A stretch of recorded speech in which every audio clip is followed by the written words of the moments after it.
Stewart in Greenwich. I'm Frank Quinn. Every 2 years, Connecticut voters go to the polls to elect the state legislature. This year, Election Day is November 4th.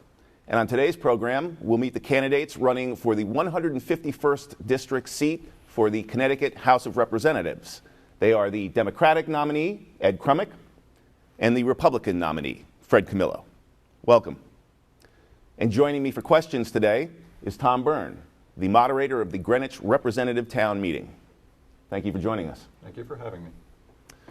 Candidates, let's begin by giving you each an opportunity to introduce yourselves. For 2 minutes, we'll begin with Ed Crummick. Well, my name is Ed Crummick. I was born and raised in Greenwich. I am married to Beth Crummick. Next week it'll be 24 years. We have 2 teenage daughters, Sarah and Katie. By profession, I'm an attorney. I'm a member of the Greenwich law firm Ivy, Barnum, and O'Mara. For the past 20 years, I've been volunteering in town government. I was on the RTM. I was chairman of the Board of Social Services. And for the past 14 years, I've been on the Board of Estimate and Taxation, the BET.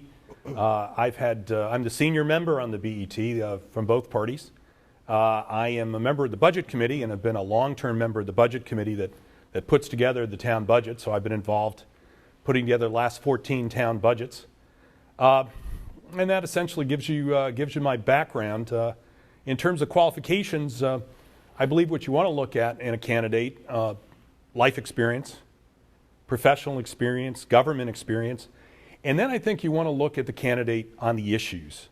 And you have to decide as a voter which candidate could be more effective in Hartford, which could get more done for Greenwich. And I believe as the Democratic candidate and the only Democrat we're going to send to the State House of Representatives, that I have a unique ability to speak to the majority. There are 107 Democrats in the current House of Representatives, only 44 Republicans. We know we're going to elect 2 Republican legislators because Lyle and Livy are running unopposed. My point is, I think we need one voice in the majority. We need one person to speak for the town to the majority. Together, on a bipartisan basis, the Republicans and I can do what's best for Greenwich and can speak for Greenwich. Thank you. Very well. Thank you, Mr. Crummick. Fred Camillo, tell us about yourself. Thank you very much for inviting me here today. My name is Fred Camillo, a lifelong resident of Greenwich. I was raised in the 151st District, grew up in Coscob. Currently, I am a mortgage banker with Greenwich Bank and Trust. I'm a former educator, having taught high school history. Former businessman, having started a business at age 21. I'm a founding member of Greenwich Recycling. For the past 25 years, I've been a coach, mentor, and umpire to kids in Greenwich as well as Fairfield County. I'm a former past chairman of the Republican Town Committee. And currently I serve on several boards, including the Greenwich Boy Scouts and the Greenwich Junior Babe Ruth League. I'm running for this seat because I want to change the way people think in Hartford and bring common sense thinking. I want to look at things like the budget and not throw new money at old problems, but old money at new solutions. I want to reallocate money, redirect money there, and do that by looking at things that have duplication of efforts in our budget and have really wasteful spending attached to them, and move that money over to programs that people really need and that they've been asking us for a long time. It requires thinking anew. I want to make Connecticut more competitive. I want to look to the private sector as a partner, not an adversary. I want to incentivize business, not penalize it. And I want to make it more affordable for people here. I look at 2 demographics, the 18 to 34-year-old group and the seniors. 18 to 34-year-olds are leaving the state at a faster pace than any other state in the nation. Seniors, we tax their pensions, one of only 4 states to do that. And of course, they have this thing called the estate tax hanging over their heads. Of course, my opponent is for that.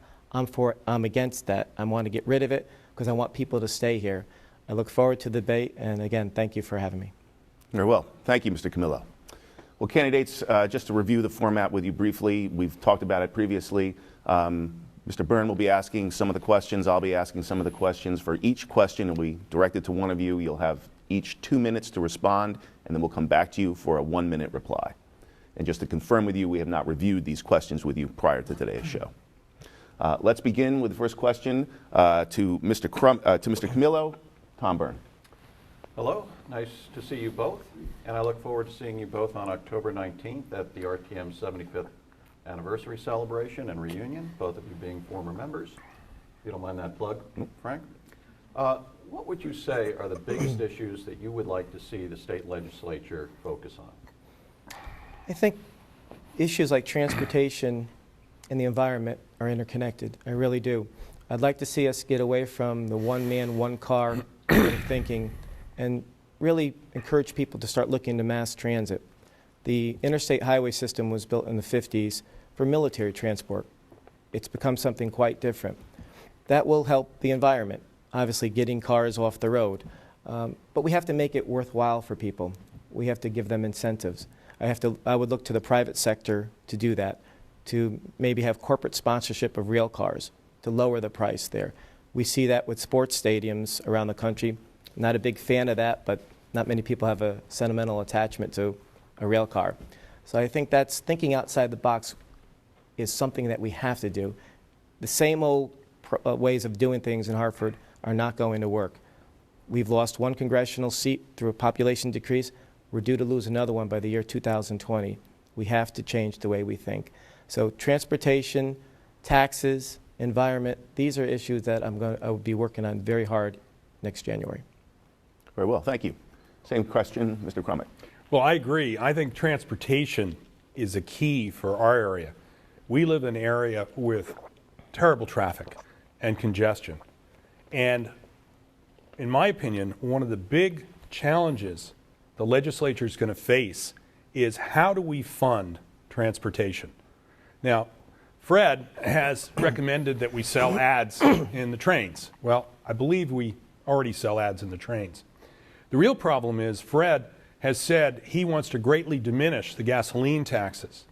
The problem is that it's the gasoline taxes and the petroleum products taxes that the legislature and the governor came up with as the mechanism for funding the transportation improvements that were enacted by the legislature, not this session, but the last two sessions.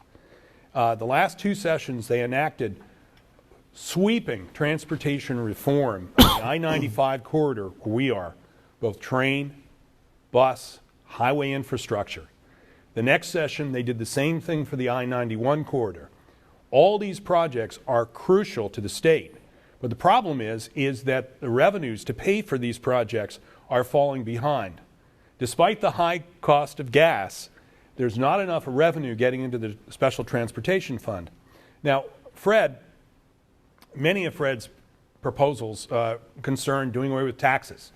He says he wants to eliminate the sales tax. Well, the sales tax brought in $3.4 billion. I frankly don't know how you're going to make up that revenue. I don't think that's even going to happen.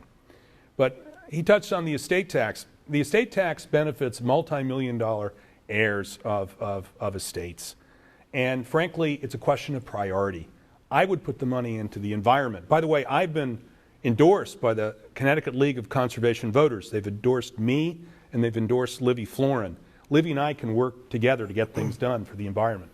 Thank you, Mr. Crumick. Mr. Camillo, would you like to reply? Where do I start? I have been endorsed by the Sierra Club, and I know they usually don't endorse Republicans, but they've seen my work in recycling. I haven't just spoken about recycling because I'm running for an office. I've lived it. I created a company and formed a company with fellow competitors who really did not want to do this. Recycling was not the fad in 1991. I've served on recycling boards. I've done commercials for recycling. So I think the Sierra Club understood that, and I told them that I would not raise taxes to do this. Again, it's the new way of thinking, and they saw that, and they saw that the old way of thinking has not gotten very far in Connecticut. As far as the estate tax, my opponent says that it would be reckless to get rid of it. Well, and it only touches a few people. 99.3% of the people in Connecticut aren't affected. He's right. But over 40% of the estate tax filings came from Greenwich last year. There are 168 other municipalities.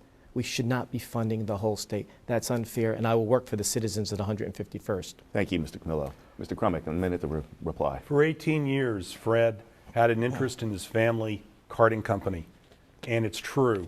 He has been a representative of the trash hauling industry on the recycling board, and his proposal for single stream recycling is a boon to the trash hauling industry. My concern is this: given his background in the trash hauling industry, one of the major things that are going to come up in the next legislature is the monopolies and the corruption in the trash hauling industry. How do we deal with this? Now, Fred, because he's knowledgeable at the industry, has a certain advantage, but I would suggest it would be better to have an objective person take a look at this issue. With respect to the environment, there are many environmental issues that are of concern, and a lot of those require funding: clean water funding, clean and renewable energy funding, funding the DEP so we have enforcement. Fred wants to weaken the enforcement. Fred wants the state enforcement not to be stronger than the federal enforcement and environment, and I believe that's a mistake. Very well. Thank you, Mr. Crummick. Another question from Tom Byrne, directed to Mr. Crummick. Thank you. Some observers of the court system in Connecticut believe it has become a lottery for plaintiffs. The CMIC, which is a doctor-owned provider of professional liability insurance, recently said multi-million-dollar verdicts and settlements continue to occur at an alarming rate in Connecticut. In February of this year, a Stanford jury awarded $38.5 million in what is reported to be the largest medical malpractice verdict in the state. But these experiences are not limited to the healthcare field. The town of Greenwich, as we all know, recently lost a $6 million verdict awarded to a resident who broke a leg while sledding in a town park. His wife recovered an additional $125,000 for what they call loss of consortium. This despite the fact that he had asked for $500,000 in settlement. To deal with this problem, several states have enacted caps on non-economic damages, commonly referred to as pain and suffering. Florida, Colorado, Illinois, Michigan, Texas, and 18 others in the past 20 years. Despite pleas from the medical profession and others to do the same in Connecticut, the legislature has failed to do so. How do you view what some would call the crisis in the courts, and what reforms, if any, would you propose or support? I believe there is a crisis. I believe the crisis is in insurance. I believe that the insurance industry should be called to task for many of their practices, and not the least of those practices that I think should be looked into and questioned are the way that they gouge our healthcare professionals for insurance premiums. Now, I heard about those cases. I'm familiar actually with those cases. The case involving the town of Greenwich, I was involved with settlement negotiations. Frankly, I recommended that the case be settled, but sometimes my recommendations are taken, sometimes they're not. Any event, the real problem is that high insurance costs are driving good physicians from practice. My brother, Jay, is a family practice doctor up in Bristol, and I've discussed this with him. Now, a few years ago, in addressing this, the state legislature passed what I think was a reasonable reform in the area of malpractice. Part of the reform was to encourage settlement of worthy cases. Part of it was to require a plaintiff to bring at the very beginning a professional certification that there's good cause to bring that case. I think that's a great thing. But here in Connecticut, the fact is we do not have, in general, large money damage cases. We do not have what's called true punitive damages, which is where you can get the really big awards. They are not applicable. They don't apply to medical malpractice cases. And frankly, I see people that are hurt and injured and benefit from our civil justice format. And I think that other states have different experiences. They have different legal systems, different damages systems. We don't have that in Connecticut. Very well. Thank you. Mr. Camillo. My answer will be much shorter. Common sense must prevail again. Tort reform was something that was spoken about a lot in the 1990s, and it's still a very, very important issue. And I agree. These doctors are really up against it, not only here in Connecticut, but throughout the country.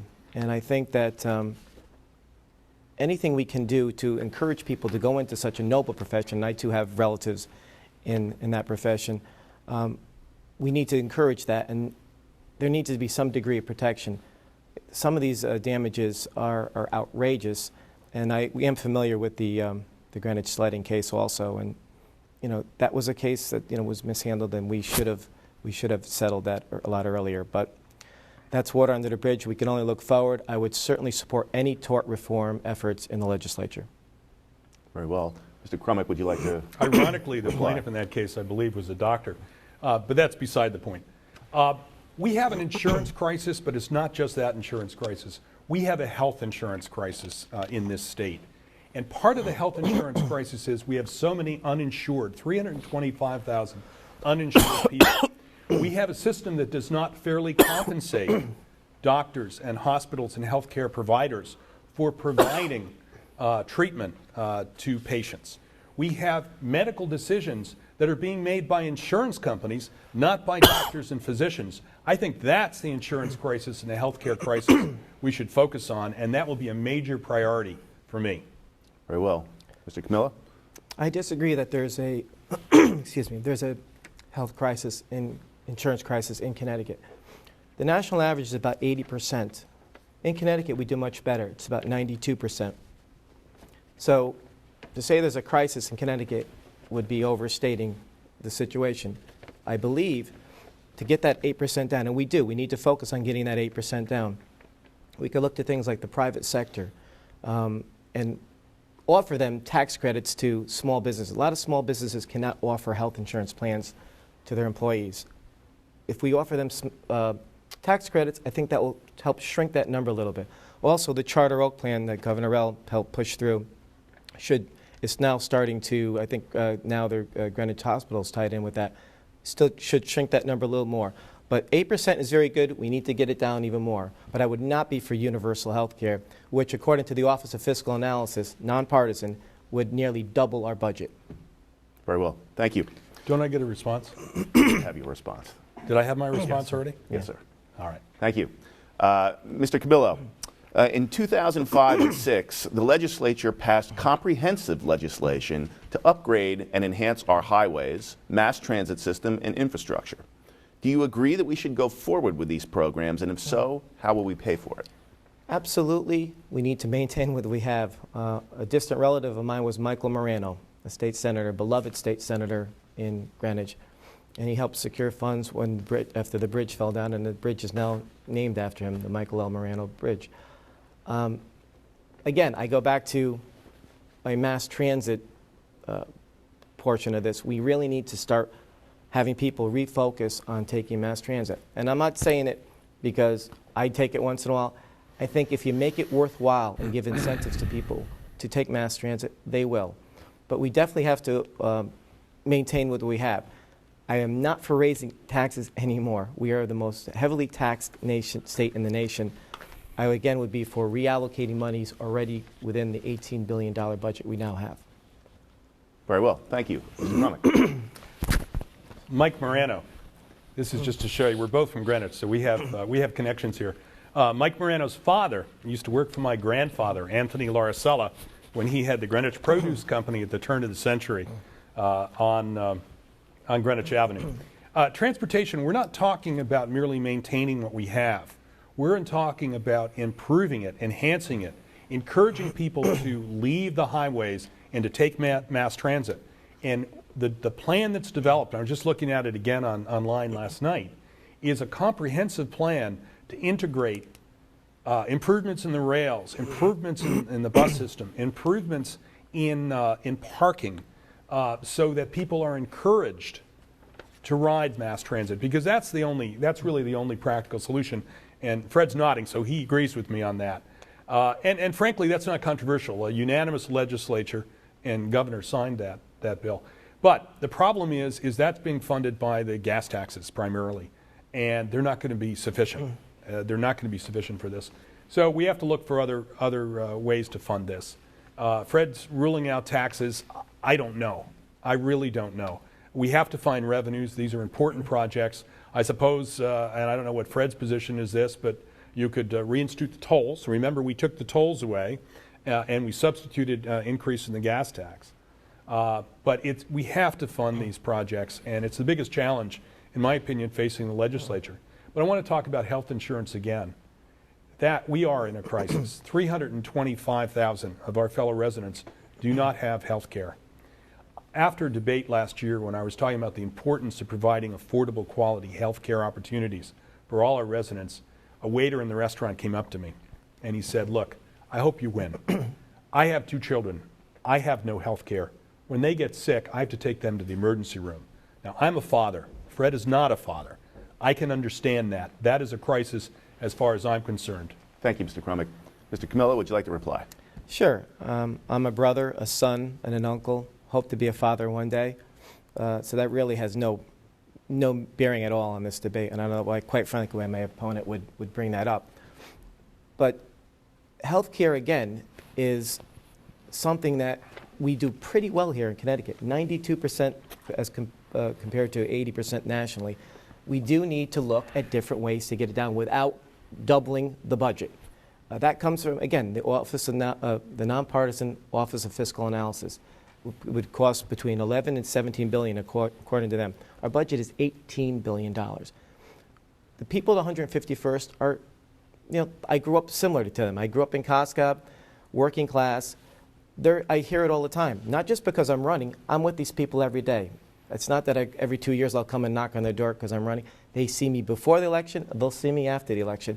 This hurts them. We cannot go to universal health care and put that cost on their backs on top of everything else. Very well. Mr. Crumick, would you like to reply? Yeah, I think what hurts people are a number of things. But one of them is the lack of affordable health care. My law firm employs 75 people. Like many employers, we're having difficulty keeping a health benefit. 79% of people in this state get their benefits, their health care benefits, through their employer. And what happens is employers are being pushed as health care costs go up, as pharmaceutical costs go up. What happens is more and more employers are doing away with health care, or they are raising the copays. And that is a situation that affects, I believe, everybody in this state, except people that have gilt-edged private health plans. Most of us do not have that. Most of us are one serious illness away from financial ruin, and that is a scary situation. I say that's a crisis. Very well. Thank you.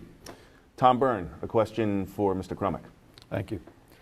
The economic crisis that is currently unfolding highlights the importance that large business entities play in the economic well-being of our state, as well as our individual lives. Connecticut has sometimes been criticized for imposing overly burdensome requirements on business. Can you tell us what your position is on the following 3 issues affecting employment in the state? First, the Connecticut minimum wage, which is scheduled to go to $8 in 2009 and $8.25 in 2010, which is well above the $6.55 federal minimum wage and almost $1 more than the minimum wage in New York and New Jersey. Second, the employment at will doctrine, which allows most private sector employees to discharge employees without having to prove just cause in a legal proceeding, which, as we have seen in Greenwich, is a standard that can be most difficult even where the employee has done something that I think most reasonable people believe is deserving of a discharge. And third, employment of illegal immigrants. Okay, and I only get 2 minutes to answer all 3 of those questions.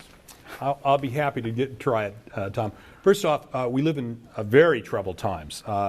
Recent news events not only showed us how vulnerable we are economically, but how dependent we are on some of these large institutions. And we're not talking about the bailout now, which is a whole nother subject. So subject number 1 was, excuse me, what? Minimum wage. Minimum wage. Minimum wage is a wonderful way to stimulate the economy and make sure that our lowest paid workers are getting a wage where in this very expensive state they can at least do reasonably well. Of course, the cost of living here and the cost of living in Texas is slightly different. The federal minimum wage seems to reflect more the cost of living in Texas than it does in Connecticut. So I do support keeping a good minimum wage. I would have supported the last minimum wage increase, no question about that. Point number 2? Employment at will doctrine. I have difficulties with the employment at will doctrine. I actually counsel people that have been terminated or that are threatened with termination. It is the law in Connecticut in most cases. You can be fired for any reason or for no reason, so long as it is not an illegal reason. And I've seen a lot of unfair situations. People have come to me who have worked for employers for 10, 20, 30 years. And because their supervisor changes, suddenly what was once a wonderful job becomes a nightmare. I have concerns about continuing the employment at will. I think I haven't heard that there is a great movement to change that, but I have concerns about that. What's number 3? I'm sorry. I don't think there's enough time, so we'll just skip that for now. It was employment of illegal immigrants. But. I'll think about that Okay. while Fred is Very answering. well. We'll come back to you. Mr. Camillo. Okay, well, I'll start with employment of legal immigrants so I don't forget it. That has to be really enforced vociferously. I think if you allow people to skirt the issue, and if you go to Portchester, I used to teach at Portchester High School, so it was a 67% Hispanic minority district, mostly school district, mostly Hispanics. And you would see people coming in to the classroom as late as April, and they were gone, sometimes in 2 weeks. If you would go down around Paningo Street, you would see a lot of the people, their parents and their brothers, all down there waiting to be picked up by landscapers in Greenwich and Rye. You really have to look at the employers, because the people here who are coming here illegally are being aided and abetted by their government that sends them, and our government that allows it, and people who employ it. You can't complain about it and then just turn a blind eye to it. So I would really be strict with that. As far as the minimum wage, a decent minimum wage everybody's entitled to. But in Connecticut, we have to be very, very careful as far as the being non-competitive. You don't want to throw barriers up after barriers on taxes after taxes when we're talking about making Connecticut a competitive environment. Be very careful with these enforcements on small businesses when you come to things like the minimum wage. But again, it should be fair and decent for them. As far as the employment at will situation, I agree. I'm kind of in the middle on that one. I haven't heard a big groundswell to change that, and I would have to look at it a little bit more. But again, minimum wage, it should be fair and decent, but you cannot be non-competitive towards our smaller businesses. And illegal immigration, you have to be firm with it. Very well. Mr. Crummick, would you like to reply? I'll limit my reply to illegal immigration. I find it, frankly, heartbreaking when I go down to Stamford and I see the workers standing out there waiting for day jobs.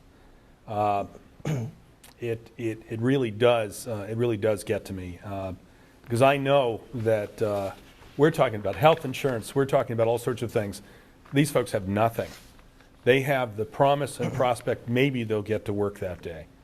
I also look around as I drive around town and I see wonderful lawns and I see wonderful landscaping and I see landscaping trucks filled with foreign workers. Now, I don't know if they're illegal or not, but I do think that we rely in this area in particular on a lot of immigrant labor. I don't know if it's illegal, but we rely on immigrant labor. They're here. I think we should treat them humanely. I think we should provide services. When I go to Greenwich Hospital when my child is ill, there are people, that hospital emergency room is filled with people who do not have health insurance, who are there because that's the only place they can go for treatment. Very well. Thank you. Mr. Camillo, would you like to reply? I agree, and I sympathize with that sentiment. However, my own dad, who suffers from diabetes, who lost a leg, who is legally blind for almost 20 years, had to sit in the emergency room one night for about 6 or 7 hours because they were full of people there who did not have insurance and I assumed were illegal immigrants. Again, that's no excuse for people who break the law. That's what this comes down to. They're law breaking by people who have come here illegally. I know the estimates are about 12 million, and you hear both sides of it. I think we're a nation of immigrants, and I think we take pride in that. I had grandparents that were born in Italy. However, they came here legally.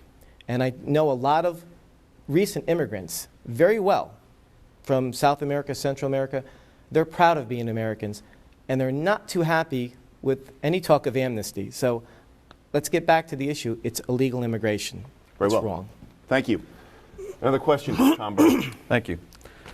Here in Greenwich, we were recently reminded of the tragedy that can result from the use of a gun.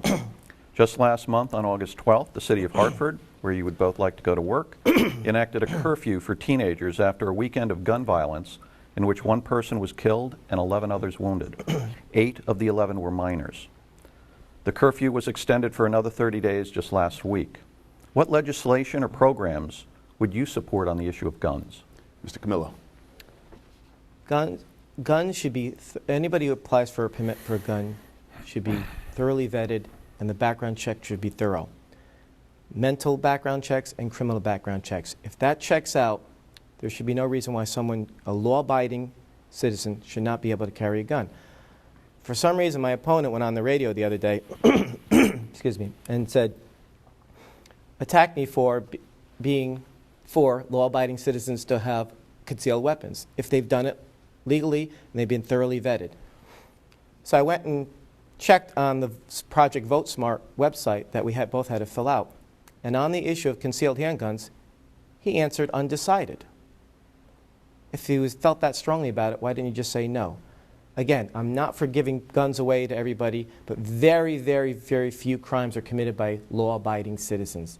And if somebody, there's hundreds of examples of people who applied for a permit, mostly women who were felt threatened or were beaten and raped by ex-boyfriends and husbands, and were not allowed to get a gun. They had to wait a 2 or 4 week period, and either were killed or they went, in the case of Catherine Latta in North Carolina, went to another town, illegally got a gun for $20. That night, her ex-boyfriend attacked her with a bayonet, and that saved her life, having that gun. Unless there's something in that 2 week period that we're talking about, the 2 week waiting period, that can change. I haven't heard anything yet that they do in the 2 weeks that the thorough background check right there doesn't cover. I would be open to understanding and listening if there was, but I haven't seen anything yet. Very well. Thank you, Mr. Crumick. Yes, since Fred mentioned Project Vote Smart, I feel I should mention that as well. If you go on Project Vote Smart, you'll see that both of us have filled out a questionnaire on various issues, and you'll see there are big differences on some issues between the two of us. I won't go into all of them, but one of the big issues is gun control. And Fred asked me, why did I fill that concealed weapon? Do you support, the question was, do you support carrying concealed weapons? And I was surprised when I went back to Project Vote Smart and I saw that I'd filled it in undecided. Because, ladies and gentlemen, I am not undecided on that. Fred wants to legalize carrying concealed weapons like they do in Texas. I am totally against that. And maybe my thinking was influenced by the recent shooting in Pemberwick. When that happened, I was shocked, and I think a lot of Greenwich residents were shocked. And I thought about it. And I thought about what would happen if the legislature enacted a concealed weapon law, and if the legislature did away with the 2 week waiting period, both things that Fred advocated on Project Vote Smart. What we'd have then is a situation where every incidence of road rage could potentially lead to a shooting. And we don't want to do that. And there's no reason for Connecticut to become Texas, to have people carrying concealed weapons. I'm totally against that. Going back to health care, Fred, if the folks who are waiting to be cared for in the insurance room had health insurance, they had access to to treatment for preventable diseases, then our insurance rooms would not be filled with those folks. They're people. We've got to provide health insurance. We've got to protect them from gun violence. If you go on the Citizens Against Gun Violence website, what you're going to see is the incidence of gun violence in the state. You're also going to see a photograph of William Tong, a Democrat who was elected from Stanford, who in his first term proposed and passed major gun control legislation. Thank you, Mr. I Crumick. support it. We'll come back to you. Mr. Miller, would you like to reply? Sure. With all due respect to the health care, the issue was on gun control, and my opponent went back to health care. It's about illegal immigration on that one. Again, the word illegal, some people don't understand. That's plain and simple. We all want people to have health care, And in fact, they go there, they do have health care. They'll get free health care in the emergency rooms, which we all pay for. Again, it goes back to illegal. As far as the guns go, I don't even own a gun. But look around, as far as the road rage incidents, very few people in this country who are law-abiding citizens who have guns for self-defense commit these crimes. It's criminals that do it, and people who have obtained these guns illegally. That's all. Again, I'm open. If there's something in that 2-week waiting period that would prove to be more beneficial and safe to the citizens of Connecticut, I'd be open to that. I haven't seen anything yet. I'm far more concerned with protecting people who feel they are at risk and are law-abiding citizens. Thank you. Mr. Krummick. Yeah, if you go on the website, Citizens Against Gun Violence, or if you go on my website, edforrep.com, you'll find that the way criminals get guns, a high percentage of the guns that end up in the hands of criminals come from thefts, from people who legally owned guns. I take it from Fred's advocacy for a concealed weapons law that he wants to encourage people and allow people to carry handguns. Well, inevitably, those guns are going to be used in 3 different ways, at least. One is they're going to be stolen, and they're going to end up in the hands of criminals. 2, they're going to be there's going to be a higher incidence of tragic accidents in the home, children being shot by playing with firearms. And 3, you're going to find they're going to be used, if they're more prevalent, if firearms are more prevalent, they're going to find their way into all sorts of combustible situations, divorces, road rage incidents, vendettas. We don't need that. The police don't need that. Their job is tough enough without having to deal with an armed citizenry. Thank you, Mr. Krummick. Last question. Mr. Krummick, how would you propose to make Connecticut more economically competitive? I think that in order to make Connecticut more economically competitive, we have to deal with a number of issues. We have to deal with the transportation issue. How people get to and from their jobs is a big issue. I can tell you, as a local employer, we have to get our employees from far away in Connecticut and New York, and we encourage them to ride the rails if they can. Many of them cannot. That's a big problem, particularly for the prosperity of our southwestern Connecticut region. So transportation is one. Healthcare, I know I've gone on about it, but it's an important issue. Providing affordable health care, allowing employers to provide affordable health care for their employees. Affordable housing, we haven't even touched on that. Part of the problem is that housing in this area is just so expensive that ordinary people are finding they cannot live here. I mean, people I'm sure Fred and I knew growing up have had to move to less expensive communities, and that's a shame, and that's actually a detriment to our community. We need more affordable housing. Fred talks about people leaving the state, and he claims it's because of high taxes. I claim that it's for all these reasons that we have not addressed it. As a matter of fact, if you look at where the population has decreased, you'll see it's our major cities. Now, Fred, I got to tell you this, Fred, in a letter to the editor of the Greenwich Time, called our major cities perpetual cesspools of corruption. I don't know how you're going to go up to Hartford and deal with the representatives from those cities having said that. You can't do that. These are all important. They all tie into our economy. They all tie into our economy. You have to learn to get along with people. You have to be able to get along with Democrats. You have to be long to get along with moderate Republicans. Fred has a problem doing that. You have to get along from people from other parts of the state, and that's how we're going to solve these pressures on our economy. Thank you, Mr. Krummick. Mr. Camillo. Sure. I will respond to what my opponent said in a second. To make it more economically competitive, we need to leave the businesses that we have here alone. We need to stop throwing roadblocks at them and these petty taxes. The business entity tax, $250 a year, big deal. Well, to a small business, that is a big deal. We need to look outside our states and outside our country to entice people and to move their companies here. Quiet Revolution is a company in Britain that is in wind turbines, and they're being heavily courted by California. They would come to Connecticut if we would offer them incentives. I was glad to see finally that the Democratic majority saw our argument and offered tax credits to Blue Sky Moving Company, which relocated to Greenwich. We need to get people here. The nonpartisan study done by the Department of Revenue Services said that people were leaving here because of the estate tax. When those people leave, they take everything with them. They take their sales tax, their income taxes they pay. That does not make us economically competitive at all. Where are they going? They're going to states that don't have an estate tax like Florida or an income tax like Florida. If we are to be competitive, and again, it's not anecdotal anymore, it's actual. There is a study that shows that. We need to keep people here, lower the taxes, invite them to come in, especially since what's happened recently on Wall Street. A lot of those people aren't going back to their jobs in New York. Why not offer them a welcoming environment to open up their own business here?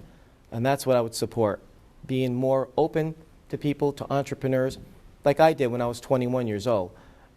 That's the way to go. It's, again, a change in thinking in Hartford and not the same old tax, tax, tax. Can't tax your way out of these things. Very well. Thank you. Mr. Crummick, would you like to reply? Well, yeah, when you were 21 years old, you joined your family's karting business. That's not true. Well, with respect to the estate tax, since he mentioned it, there are two studies, both of them are on my website, edforrep.com, which says that there is some outward migration of the wealthy as a result of having the estate tax. The estate tax will bring in $130 million, or $170 million, I think, projected next year. However, these studies show, and they've concluded, one was done in 2006, one was done in 2007, that the benefits to the state of having those revenues more than make up for what's lost by the outward migration of the wealthy. Now, Senator Nickerson cited one of these studies, and he didn't tell you the second part when he said that. So I called up the professor from Williams who had done the study, and I said, what's true? I mean, what does your study mean? And he said exactly that. He sent me a copy of his study. It's on my website, edforrep.com, and people can read it for themselves. Thank you. Mr. Camillo, a minute to reply. Common sense. Again, these taxes are negative. Yes, if you do away with the estate tax, you're going to lose that revenue right away. But little by little, the taxes that they would have paid over the ensuing years would wipe that out. It's a negative. It's common sense. If you tax people, you give them an incentive to stay, they'll stay here. If you tax them, they're going to go. New York, we abolished county government here in 1960. New York still has it. How many people do we see coming here? A lot of them are from New York and Westchester County. They have county government, they have a mortgage tax. People don't like it. Westchester's a beautiful county, but people don't want to live there, and they're moving out of there because of that. Again, taxes are a big thing, and it's not just millionaires like my opponent keeps saying. These are the people I grew up with in Coscob and North Miami. They're appalled at some of these positions. We need to make it so the working class here can not have to decide whether they're going to move or stay. Thank you. Thank you, candidates. We appreciate this conversation. We've learned a lot from you today. I'd like to give you each a chance for some final words. Fred Camillo. We live in a great town and a great state, but we can make it better by becoming more business friendly by removing the costly and onerous barriers to business that we place there and replacing them with policies that encourage the creation and retention of our business base. We can make it better by encouraging people to move to this town with reasonable and common sense taxation. By, again, being a partner with the private sector, not an adversary. By looking outside the box and thinking outside the box for creative solutions to our environmental and transportation problems. By looking to the example that those of us set here in Greenwich when we led and didn't follow in implementing new and exciting recycling programs for the town, of which we're a leader in some of them and throughout the state. Connecticut can and should be a leader in these things in all facets of government. To do that will require a change in thinking, and I want to be a part of that change in January, and I respectfully ask for the vote and confidence of the people of the 151st District. Thank you. Thank you very much. Final words, Ed Crummick. It matters who we send to Hartford. We have an opportunity for the first time since 1912 to elect a bipartisan legislative delegation. Republicans and one Democrat to speak to the minority and the majority. There are 107 Democrats. There are 44 Republicans. Let's have 2 of our legislators speak to the Republicans, at least 1 legislator speak to the majority. And then let's have us work together across the aisles, because that's how we're going to get things done for Greenwich. Now, my opponent is a Republican, but he identifies with the far right wing of his party. In addition to bashing Democrats, he bashes moderate Republicans. He called Jody Rell a rhino, a Republican in name only, because she proposed increasing education spending for our cities. And he attacked Livy Florin, who I think is a fine legislator and who I served with on the BET, because she praised the governor's plan. And he said, I'm tired of voting for typical Northeastern liberals, holding my nose and voting for them. Republicans just because they're not Democrats. He said, I'm tired of holding my nose and voting for typical Northeastern Republicans simply because they're not Democrats. You got to work with moderate Republicans. You got to work with Democrats. You got to work with unaffiliated people to get things done. I pledge I will work on a bipartisan basis for the people of Greenwich in Hartford. And I ask for your vote. Last time I lost by 132 votes. A 67-vote swing would have changed the result of that election. Your vote matters. Please, if you're going to vote for me, please tell your friends, please tell your neighbors, please support me. And together, we can get things done for Greenwich. We can make Greenwich and we can make Connecticut a better place. And we can make history. Thank you. Thank you for joining us, Tom Byrne. Thank you for being here. And thank you for listening to The Word in Greenwich.